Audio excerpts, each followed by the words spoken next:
So what are you working on at the minute, Frank? Have you? Where am I working now? Well, a couple of things. Sunderland music wall. I'm painting a derelict building on Villiers Street. Actually, that's for, it's not for them, but they own the building. You heard of New World Designs? Yeah. Yeah, Ian. Yeah, so he's bought that building. He was going to turn it into a studio, and that was a few years ago. And then since that, they've come up with the studio plans in Sunderland, the big one. And he just says the industry's just took a massive dive downhill. He reckons. It has at the minute, Frank. It's pretty rough in the industry because I know I've seen Ian's work before because they do that matrix kind of 360 Yeah. cam thing. Yeah. And it's great because I've seen it done at events, and it's a fantastic thing to have. You know, you got a group of people jumping in midair, and you have that 360 matrix kind of style thing. But it's cool. So you've been painting the side of that building, yeah?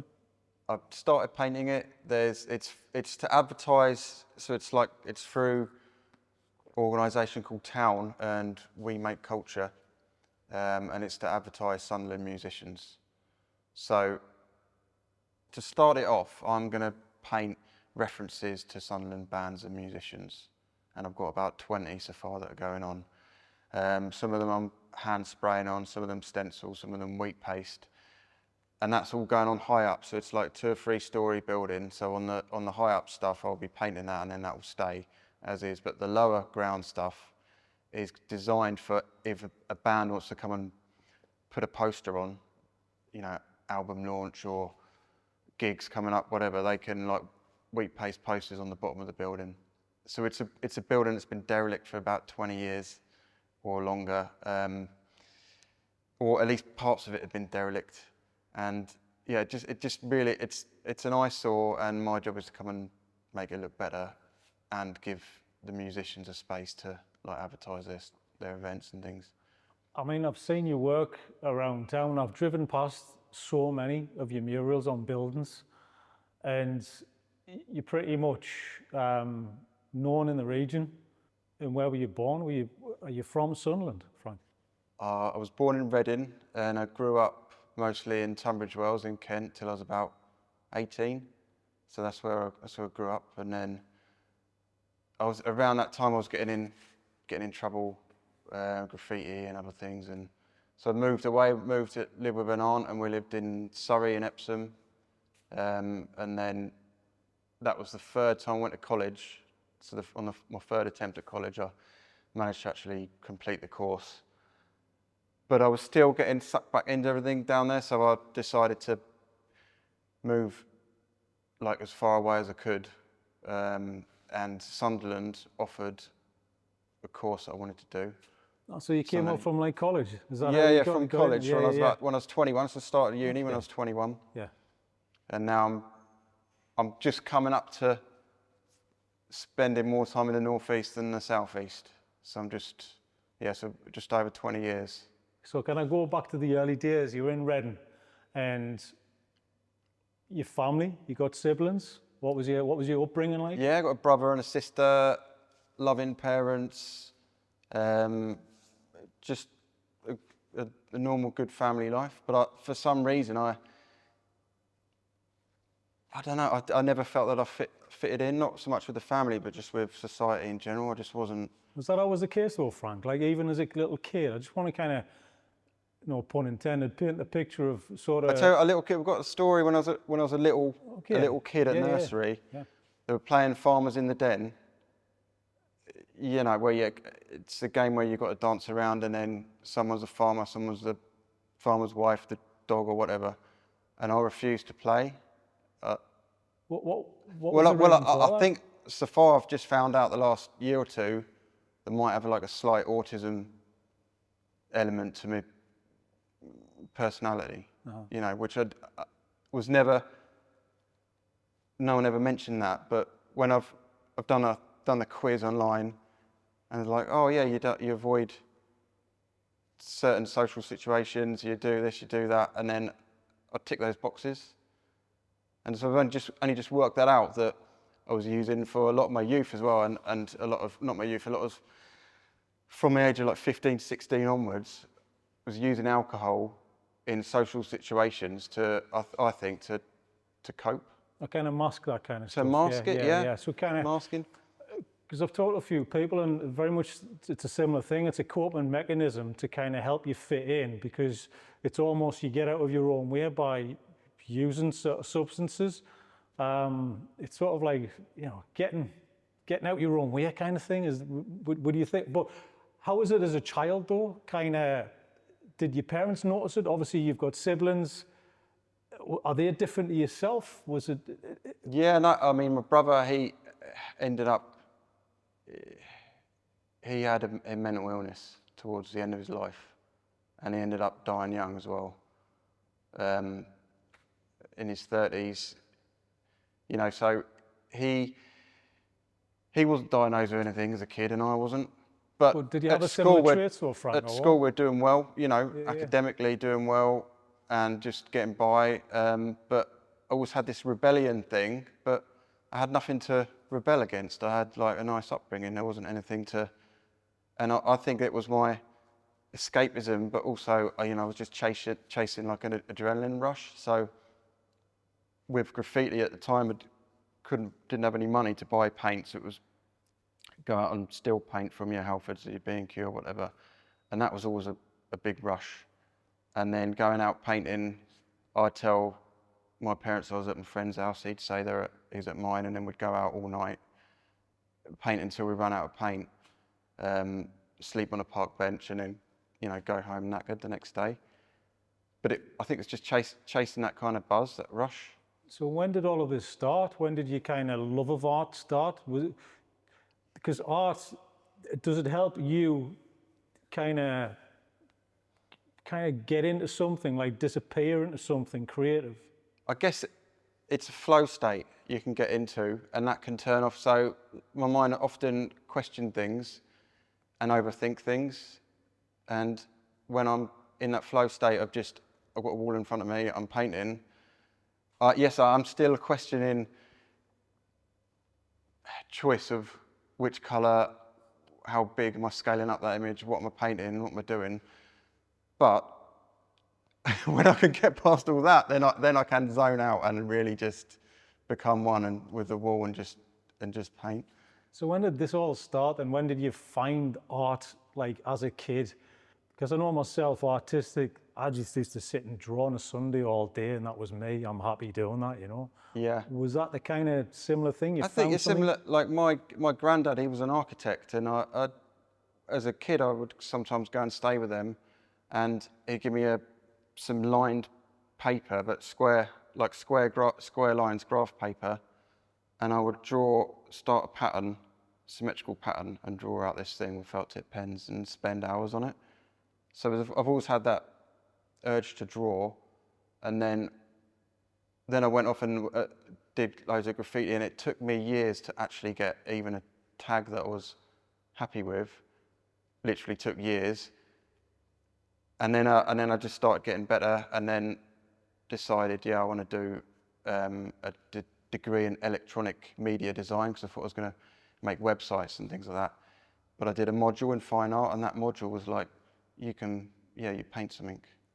Whereas the EMD was, this is your brief, you know, you've got to do this for a client, a pretend client, you've got to tick these boxes. But the art was like, right, yeah, just go and paint something, and that was just blew my mind. So I swapped to an art degree. Yeah, it's freedom, isn't it? Yeah. Yeah, your freedom to express who you are and what you want to do in your own style. It's like, at what point did you start the graffiti as a kid?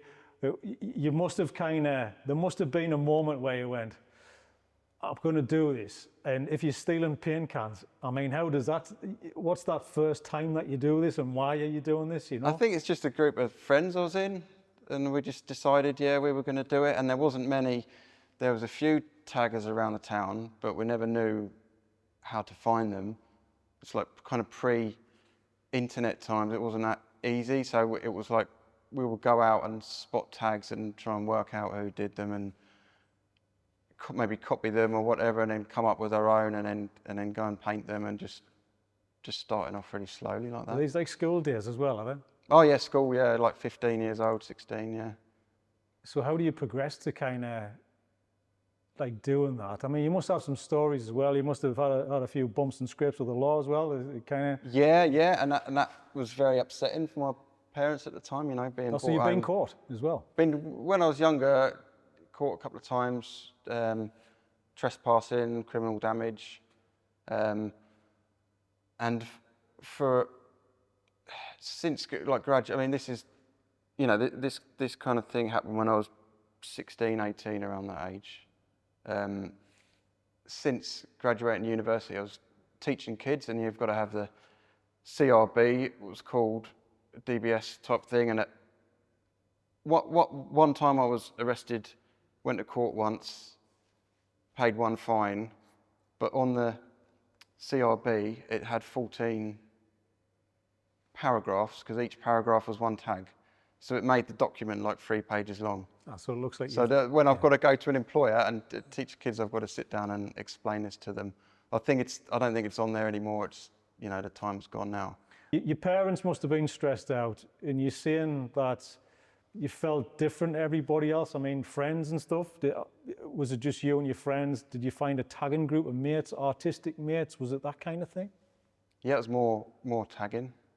Yeah, the friends. So we would just go out and, you know, tag stuff. So you wouldn't have any other interests? You don't like sporty or music, anything like I used that? to like cycling. You know, we used to go to raves, like drum and bass. We used to pile in a car and drive up to London and, you know, go raving. So drum and bass has always been there, you know, popping away in the background. So the chase, you seem like, obviously Chase. it's the chase, it's the chase. You're chasing all the chase, time, yeah. aren't you? Yeah. Yeah. So that kind of calms you down and gives you, I suppose it gives you purpose, doesn't it? Like constantly looking at what's the next thing. Do you find you're Yeah, well, always I find when I'm painting, I'm not thinking about the project I'm painting, I'm thinking about the next project. And this is like common with people with ADHD, that they're always, and it's like I said, I mentioned I feel like I've got a tad of autism, but there's definitely an ADHD element to it as well, because you're always interested in the next shiny thing. So it's the next project. So it's the coming up with the idea. I do that 100 times a day, and it's just picking one to actually see through and put the time into. Do you find it easy to find the ideas as well, Frank? Oh, the ideas are there, yeah. It's just it's the time really, and the sometimes the money, the cost of things, is what stops, you know, everything happening. Because you've got to, I can make big projects work, but you've got to choose which one. It's no good having the idea for the big project and then the next day, different idea. So from art college to actually doing it for a living, you came to the Northeast because of the actual studying itself. So that's really important to you. So I'm guessing that's your focus at that point in time, as to how do I get to do what I want to do? Was that a main thing that you're looking for as well? Yeah, I didn't have a plan. You know, I just knew that I needed to get away from like the people I was involved with, my mates basically. I needed to get away, and I needed to try and do some. And you know, university just seemed like an option to just take me out of that environment and give me something to do. And it was when I was up here, then I was like, wow, just seeing like a whole different world, and living in a city that's by the sea, but also that the fact that the industries had kind of shut down before I moved up here meant that there was a lot of space. So in Tunbridge Wells, you wouldn't have anywhere to go and spray paint during the day. Like there's like one place underneath a bridge, and you're trespassing. To get there, you've got to like run across a dual carriageway, and that's one of the places I actually got done for trespassing once, because someone saw us when we were entering. But in the northeast, that you've got like old shipyards, and there's a huge place in Hendon behind the port where there's 2 walls running down, parallel to each other, talking 10 meters high. And I went down there and I saw piece after piece by an artist called Mr. Eyes, who I'd seen in magazines when I was a kid, and always wondered how does he paint that neatly. Well, they're all there, and I can just go down there anytime I like and spend all day painting and not have to worry about getting nicked. So that was it was a canvas that could go and practice, and that was really what I needed. So you actually made the decision to kind of leave on your own. Was it something conscious in your head to go, if I don't move away, then I'm just going to get arrested all the time? Was that? Yeah, I'm going to end up in prison, and I couldn't. That's one of the reasons why I never painted trains, because I just saw people getting nicked, getting sent down, and I didn't want that. So you've got. I don't think I could hack it. No. Have you got mates that have been to prison because of that? I've got friends that have been to prison, and one of their guys actually ended up killing himself inside. So that was like getting sent down, and then that was the end of his life for painting his name on a train. Yeah, that kind of sits in your head a little bit, doesn't it? Yeah. So that wasn't for me. I wanted a fresh start, and Sunderland. I think I was too scared to go to Scotland. I just didn't know. Sunderland was about as far as I could. It's not enough. Hack, yeah. But it's now my whole life's up here, and that's for my parents now. There's like 6-hour car journey to see the grandkids. So that's. For me, seeing your work, I'm amazed that you're not from around here, Frank. It really does amaze me. I thought you were born and bred. It seems like you've been around and you're instilled in the area. Do you feel that? I feel that, yeah. I mean, I know more about the North East than I do where I grew up. And I'm talking about locations. Like you could say a village next to Tunbridge Wells, and I wouldn't know the name of it, because I didn't really get. I wasn't in a. I did have a motorbike as a kid, but I wasn't really in that mindset. But now I know locations. I know the history of the industry. I know people, places. It is my home now. So when you first discovered this place to tag, and you were influenced by Mr. Eyes, what was it like when you just did you feel at home going, right, great, I can actually do this? Because I'm really intrigued to know, how do you go from just doing it just because you want to do it to actually making a living from it? How the hell do they come together, Yeah. So that, I don't think you can set off with that as an end goal, because the journey it took was so much struggle, like in terms of just getting paint. Even when I started buying it, then it's expensive, and I think you've got to really want to do it. You can't just decide, I want to get paid to do this. How do I get there? I think you've got to want to do it for free, and then that develops the skills, and then when the skills are there, then someone can say, can you paint this? And you can say yes, and then start making it a job. So how was that transition? Did somebody see your work and ask you to do something? Or what was the first? I think I got involved with the bunker. Kenny from the bunker got me in to do some teaching with some kids. When I finished the art degree, I was still a little bit like I didn't know what I wanted to do, and Kenny got me in to do some teaching with some kids spray painting, and that gave me a bit more access to paint. And I can't remember what the first job. It might have even been through Kenny. I'm not sure, but around that time, someone said, "Can you paint this?" And then I did, and then someone else saw that and said, "All right, well, can you?" And then it just snowballed, just word of mouth. But each job was, more experience. What's it like now, looking back? Do you kind of reflect on that kind of stuff? The sort of lost, you want to do graffiti and you want to do art, and now all of a sudden someone's paying you to do it? Or are you just still doing it because you love to do it? I just love painting. And recently, for a long time, I've been thinking, what am I actually doing? Why am I doing it? Because now I've almost got the leisure of choice. What do I want to paint? And then if you say you can go and paint something, I'm almost a little bit stuck, because I've been relying on people going, I like this, can you paint this, can you paint this? And I'm just painting, but I've just fell into it. And so now I need to work out what I want to paint. And then, I love getting involved with the community and listening to them. And because it's a public space, and I feel like that painting is not just for me, it's for the people who see it and live in the location, and what do they want to see, so that's that one thing. And then when I'm looking at a fresh canvas in the studio, that's a different thing, because that's someone, it's not that public art, it's more like I'm trying to sell it, it's private art. So what am I doing? And I've ended up getting into like abstracts because I love playing with the paint, and I've been doing abstracts of the North Sea because I love going in the North Sea. So I've been combining those two, but I'm still a little bit like, well, what am I doing? Why am I doing it? And is this because you've been doing it for so long as well? Because I know sometimes when you do the same thing for a long time, you're creative in your mind, so you want to develop, you want to grow with the creativity. Is that where you feel you're at now, in that position? I feel like my skills have come up to level, but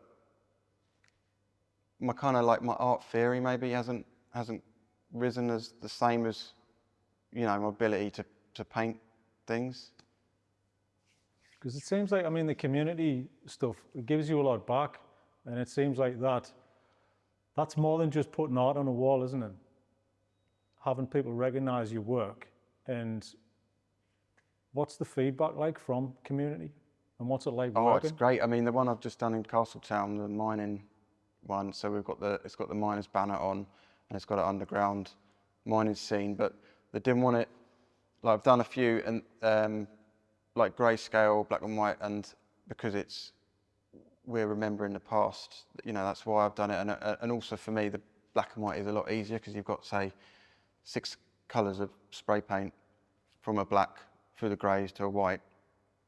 So it's a lot easier to get my head around the actual painting, whereas they said, well, we don't want to be too kind of nostalgic looking back. We want to be colourful, and we want to celebrate, the community aspect of it. So I've one side of the mural, I've got all like bright colours, sunrise, sunset kind of thing, and the miners' banner is in full colour, and everyone's kind of marching down. But painting that is, I get to listen to people's stories, and people would just pull up and get out of the car and just start telling me about how, their dad or their granddad was a miner. One lady, her granddad was a miner who died before she was born, but her father wouldn't talk about him because it was a very sore point. Well, anyway, since her father's passed away, she's only just started digging into the history of her grandfather and finding out what she can.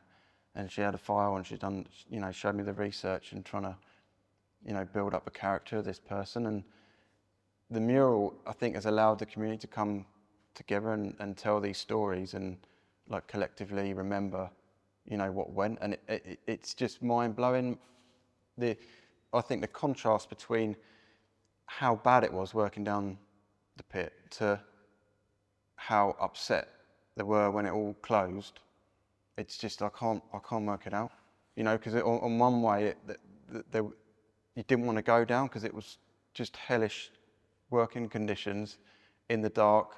You'd leave your house when it was dark, work all day in the dark, and by the time you come out, it's still dark. Dangerous, people getting killed in front of you. And yet you can compare that to when Thatcher come and, shut the mines. It just left whole communities without any income. And what do you do? It's just listening to those stories really, I don't know, gives you a kind of a bite on the reality of the situation. I'm from 3rd generation miners. My dad died in a mine as well, so I very much feel the stories, and I know, like going into your grandparents' house and seeing the Davy lamp hanging up, do you know what I mean? It's always part of who you are, and especially from this area as well. And I think it is stories and telling the stories and being inspired by other people's stories really helps. And it seems like you are very much inspired by community, inspired by stories. Is that something that really kind of helps? Do you do research on your pieces of art? Oh yeah, I do a lot of research. I read a lot online, but then I like to go and talk to people locally as well and listen to what they've got to say. So how old was your dad when he passed away? A year younger than me. Than you are now? Yeah. Yeah, yeah. So it's getting your head around that, Frank, as Yeah. well, you know, because you surpassed the age of your dad, and it does mess with your head a little bit when you Yeah. reach that age. But he always wanted to be a commercial artist, and they couldn't afford to send him to college. And his artwork was all around the house, and he was a fantastic artist, but he never got that chance. Right, right. So I'm sitting talking to yourself about art, and then you've got these two worlds about the mining, and it's in this community as well. And you get an essence of it. It's still there. The North is always shouting about like flat caps and whippets and stuff like that. Frank, it's not. It's about community, and it doesn't matter how far in time you go. It's always going to be about community. But how do the community? The trouble is, how do the communities keep going when they don't have that central thing that binds them all? You know, when they've got that industry where they're all working, it's hard. You know, for them to keep going. What do they have? What kind of inspires you now? Is it still that community? Is it the people? Is it the area? What is it that kind of really kind of gives you that connection with the area? Yeah, I think it's the people and it's the paint and it's the how can I put forward their ideas and celebrate it. Do you find it hard to sit and figure out what is it? Do you kind of beat yourself up about these things? I do, yeah, because I overthink it all, you know, all the time, thinking about why am I doing what I'm doing and how and coming up with a million different ideas of, you know, paint and how to apply it and what to do, and then I get myself in a depression. But then when I get in that state, then I have to go and get in the sea, or go for a run, or cycle. Because I woke up on New Year's Day 2020 with an absolutely stinking hangover, the worst. And I said, right, I'm going to do a dry decade, because people are starting doing a dry Januaries. So right, I'm doing a dry decade, because I was getting sick of Saturday, Sunday mornings just being hungover and having the kids jumping on me, and you know, I didn't want to spend time with them because I was just ill. So decided to put that in, and luckily the lockdown then came in, and that kept me out the pubs anyway, and made it easier for me. Those first, like, say 4-6 months, really difficult not drinking. But since then, I get my endorphins from running, cycling, swimming, and it's just changed my life. Feel so much healthier, and I know when I get depressed, when I'm overthinking things, I know I just need to get out the door and just start moving, and that helps me feel better. So you've almost kind of figured yourself out in a way, haven't you, Frank? Because well, yeah, it sounds like you've never been diagnosed, but you knew there was something. It's well, my wife Penella, she's the one who suggested it, you know, and started looking into it. She's just had a diagnosis of ADHD, you know. It kind of helps with the pain. It just makes you just think, oh yeah, that's why I was going on like that, because of, you know, because I didn't have a way of dealing with these social situations. So I would be at a pub or a party or something, and I would just like go and climb over a back wall and just disappear, or just be bored and climb up a lamppost or something. Like, because I didn't want to be engaging in small talk, so I would just go and do something crazy. So that's why I'm doing it. I mean, so the small talk, do you feel uncomfortable in crowds and stuff like that? Yeah, yeah. Is it social situations? Certain social situations, crowds. I mean, I'm not enjoying it now because now I'm not drinking as well. It does make it really difficult to go to a gig or something, because you've got to shout to talk to people, and there's that kind of banter going on that I'm not. I think alcohol would help me mask all of my issues up until a point, but it was only ever masking it, so it's going to cause a problem in itself. So I'm glad I've cut that on the head. So stopping the alcohol and getting out of that pattern as well. I mean, how bad did the pattern get? Did it get really bad, Frank? I mean, Well, you get certain points saying, I can't paint a straight line unless I've had a beer or two. And that, because some of the jobs would be like, you'd be painting in a pub and they might say, you can't paint when it's open, you paint when it's closed. So it might be like drinking all night, painting. And then to the point where the next day you've got the shakes.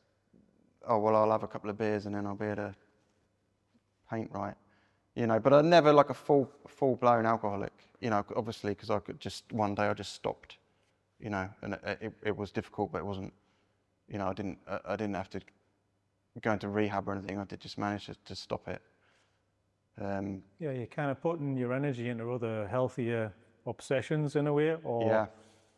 I think it's that because you seem like you need that constant stimulation as well because of the ADHD, because your mind's running all the time. And just while we're on the point of your mind racing and overthinking, I mean, what are you thinking at this present moment? How many things are you thinking about at this present moment? I don't know. I'm thinking about the line of that pipe behind your head. There's a like electrical pipe.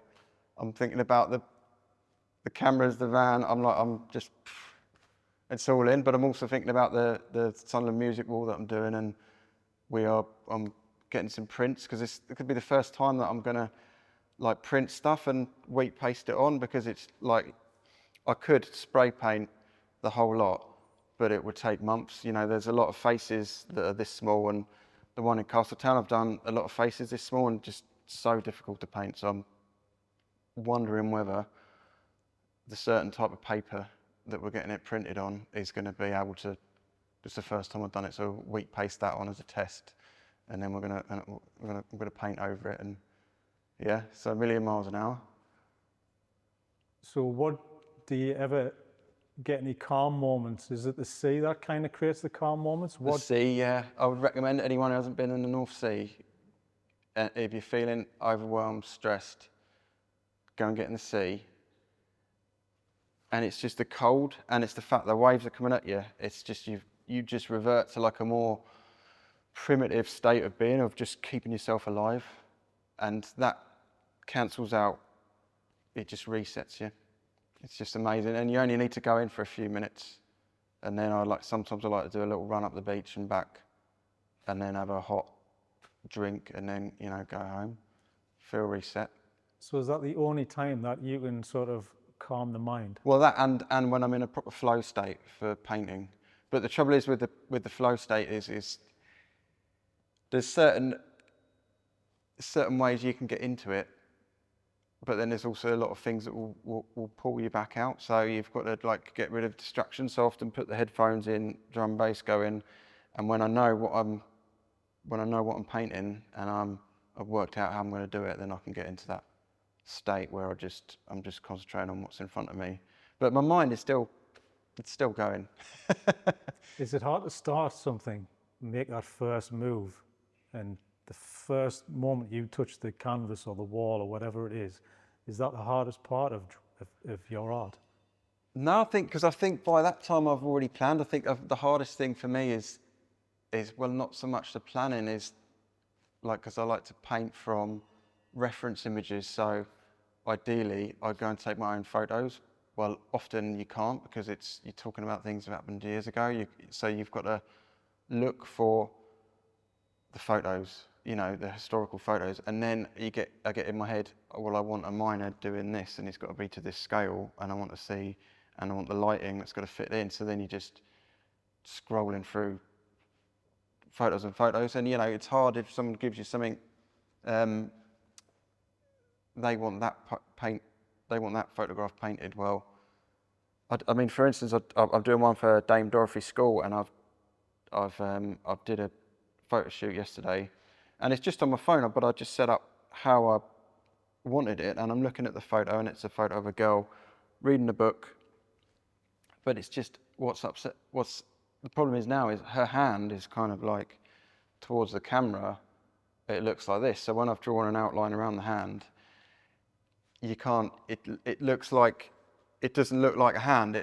So we're going to paint that, it's going to look like a dodgy hand. Well, that's what it looks like on the photo, just because of the way it's held. So that now I want to go and retake that photo. Well, there's not the time in this job to go back and retake the photo for the hand. So what am I going to do? Like, hands are one of the hardest things to paint.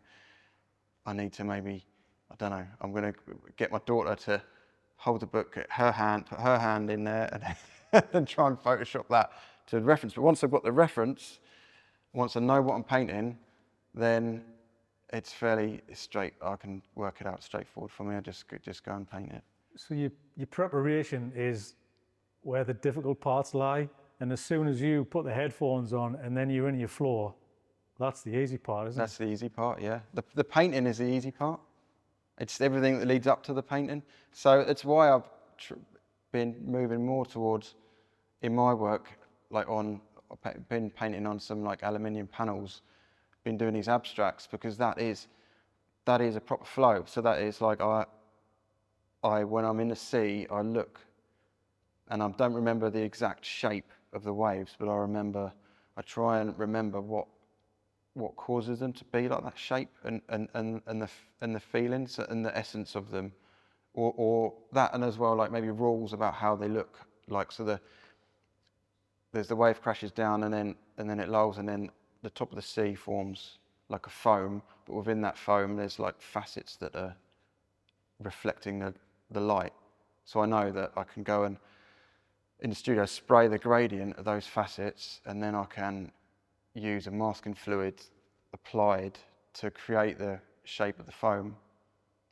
And then so when I'm painting those, I'm in the flow state from the off, because I've done the observation before.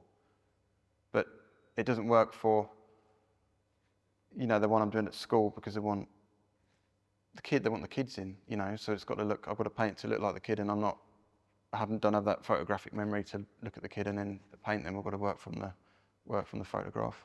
I was going to say, because in one point there you mentioned that you've memorized the emotion and the feeling of it, because it's a part of you, because you're there in an emotional state. And then the other part you can't remember, because it's a commissioned job for something which somebody's asked to do. So it's very much two parts of how you think there, isn't it, Frank? Yeah. It's very much a feeling, and the flow state is getting into that feeling, isn't it? And then everything, what's it like when everything starts? Does everything kind of just start coming at you as well, or is it more of a calm sea? No, it does calm down then, yeah. When I'm painting in the studio, I'm painting the abstracts, I'm just totally focused on what I'm doing then. In large scale versus small scale, are these two different mindsets as well? I think they are, yeah, because and that's on what the subject matter, So the large scale is like the community stuff, and I'm painting people, and I'm looking at references, and that can be a little bit more like, I can get very frustrated and annoyed at myself if it's not looking like the person, and it's, when I'm painting faces, is very hard to do, and I'm not happy until it's right, and I'm talking about, I'll go home, I'm still not happy, I'm depressed all night, and I'm looking at photos of it, and then we'll work out how I'm going to change it, and then go back, and then once the job's complete and I'm happy with how it's looking, then I feel really relieved. So what's it like taking that home as well, Frank, to your family? Because you got kids as well, and is that something that's hard to manage, that kind of balance? Yeah, always, and my wife as well is a self-employed choreographer and performer, and so we take our work home. It just never stops. You just can't stop thinking about it. It's like your whole life. You can't just stop thinking about it and play with the kids, but you've got to. Like, it's just ticking over in the back of your head. The next project, it's stressful, and as well, when you get to like a certain level, everything's got to be good. You can't have an off day. You're at that top level, and if someone's paying you to do a painting, it's got to be at the top level. You can't do a bad painting. It's got to be good, isn't it? Do you feel as the years go on, the pressure increases, but is the pressure from yourself? Well, yeah.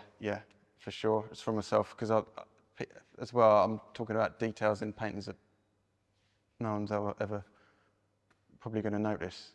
I really need to loosen up in my murals. I need to loosen up, but I'm finding it difficult. Well, you sound like you're loose when you're doing the sea paintings as well, and when you're doing the Yeah. indoor stuff.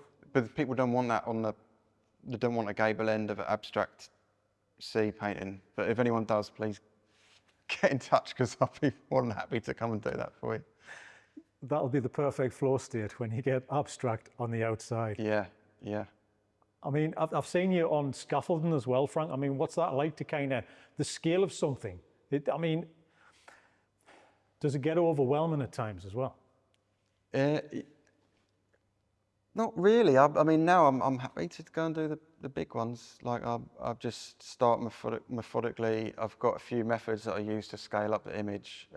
For the Castletown one, I went back to using a grid because sometimes people do this thing called a doodle grid where you draw a bunch of marks on the wall. And this is how I did my first big one. You draw a few marks on the wall and then you overlay your image on the computer and you bring up those marks on top of the image. And so then you see that the tip of that butterfly wing hits that mark, and so I know it goes up to there. Well, that can backfire because when you're taking a photo, you from a certain angle, and that you've got to take that angle and the camera lens if you're going to do it properly into account. Whereas a grid, you could draw a grid on your design, you draw a grid on the wall, and you're upscaling using a grid. So that's what I did in Castletown. So I got my mate Mickey, came down and helped ping some chalk lines on, drew the grid on, and then I'm just painting the grid, say yay big, and I paint what's in that grid, and that's just in front of me on the scaffold. So it's pretty straightforward. And you mentioned now that you're trying to figure out like who you are and what the work is, and can you explain a bit more about that? Are you sort of reflecting in on yourself or something? Or? I'm reflecting in, but also I'm looking forward to, I'm not going to be painting. What kind of legacy do I want? And I'm not going to be painting large murals when I'm in my 70s. I don't know, I'll get up there when I'm 65, I'm sure, but there's going to come a time when I'm going to want to stop, but I'm never going to want to stop painting. So I'm going to, my abstracts that I'm making, how do they connect to the more community-based murals? At the moment, they don't really connect, and people who like my murals they're not going to go and buy one of the abstracts because it doesn't really. So this is what the question I'm asking myself. There's my friend out there. Hello. The question I'm asking myself is, how can I do I need to develop a visual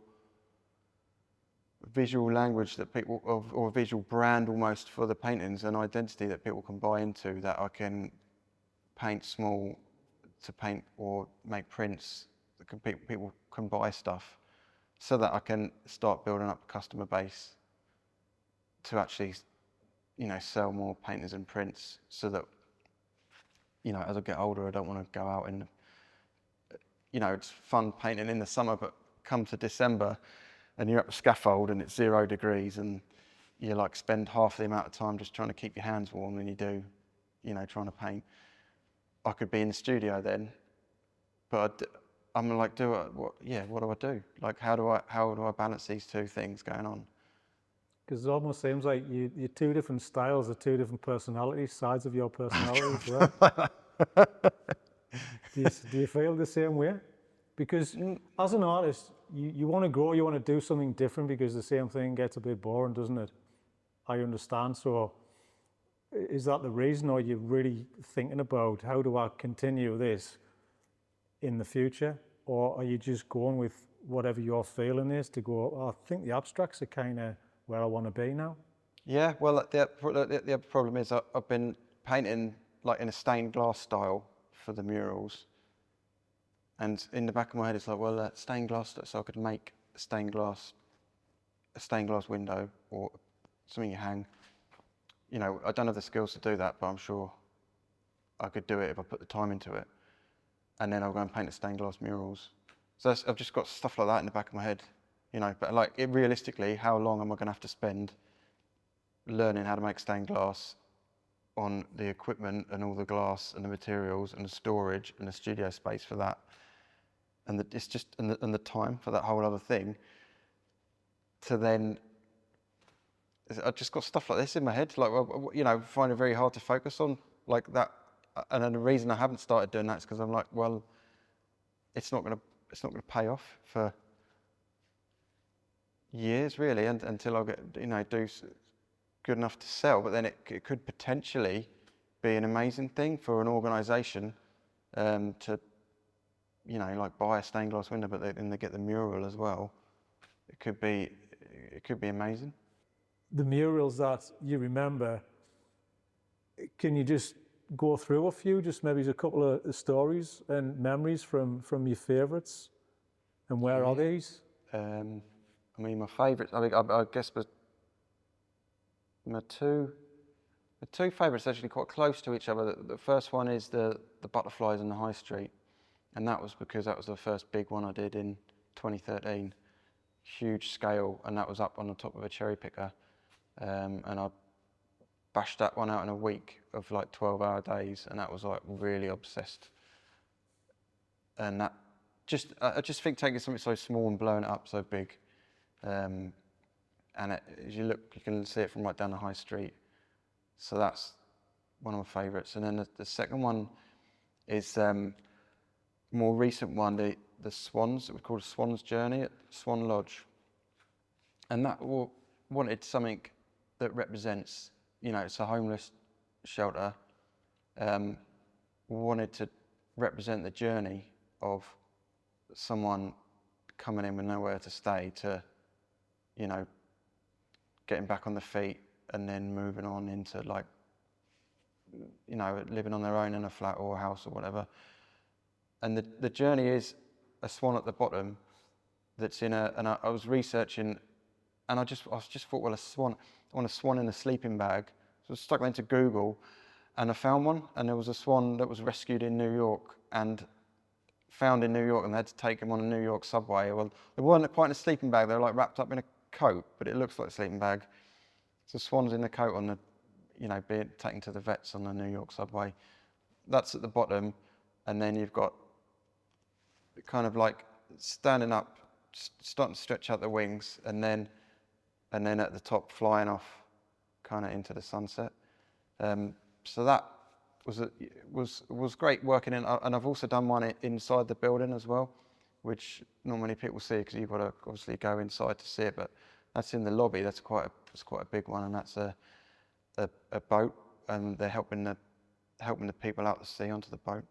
But working in there and meeting the people, like, I had such a bad idea about that place because you would just always see like an ambulance outside there, police outside there on a Friday night, you know, drunks throwing bottles around, whatever, and it was like you'd almost feel scared walking past there, a dodgy place to be. Well, that's just the opinion I had of the place, and then when I went in, I realised that is like a minority, and most of the people in there they've got the stories and they've had hardships, and they're like fairly decent people.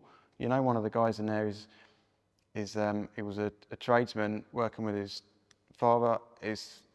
Until to his 40s, he worked with his dad, and his dad passed away, and then his life just like crumbled because he used to go to work with his dad, so he didn't like have it in him to just carry on, and he stopped making money, stopped paying the bills, and got kicked out and was homeless. So he went from like a normal working guy to like being homeless. But his story was, he was just getting himself like a plan to get back on his feet, and there was a lot of people in there like that, and going in and listening to them was like, wow, really, really changed my opinion on the place. So I've combined that with making a beautiful picture as you come around the roundabout and you see that and the swan and the light and everything. I'm hoping that I can change people's opinions of the place, and that if they realise they see the couple of drunks outside, that is not like representing what, and the people who work in there, you know, they give energy every day to help people, and it's just a beautiful thing because like, not everyone has got a support network to, you know, put you up if you get kicked out your house. You go and say to your mates, well, not everyone's got that, or your family help you out. Well, some people don't have that. So hopefully that mural there will change people's opinion of the place, and it ticks my box to be it's not quite an anamorphic painting, but I've cut out the section of the wall, painted it so it looks like the wall's kind of turning into itself, and there's something inside. But that's on the high street in Sunderland. It's called Swan's Journey. Because it seems like you're putting yourself into the artwork, and also you're understanding the community that the artwork is for as well. Do you find that kind of helps you in a way as well, to kind of bring you closer to the community and understand more? Are you seeking to understand more about the people in the community? Yeah, and about, you know, the world in general and how things work and what's important in life, which is people and connection and community. And how does that help you, Frank? I think it helps ground me, and just shows me what's important in my life, you know, my family and my friends. You've got quite a lot of life experience, and you've done it by just actually putting yourself out there in a way. You've moved to a different area as well. Have you got a message that you want to kind of share with somebody out there? I think you can always start again. You know, you could sometimes feel so down and feel like nothing's working for you. Well, you can always just go and start again, and just exercise, just get out there and run, swim, cycle, get in the North Sea, come and join Ice Guys. Do you think people fear the change? Is that what, do you think people stop? And is there something in that as well? I mean, I know how it's like. You can get in a rut and you're in a downward spiral, and you're thinking that you can't change, and you tell yourself you can't change. Well, you know, you won't. If you've got to say, right, I can do this. One of the most powerful things for me was when I said that I can paint anything. And at that point, I was like, wow, I can paint. You know, I can paint anything. So you can go and do anything you want to do. So you told yourself something positive, and then is that what drives you forward? And then then you realise, and then you make that a reality. Brilliant. Thanks, Frank. Ooh, that's quite heavy, isn't it? It's not supposed to be, Frank, but I'm pleased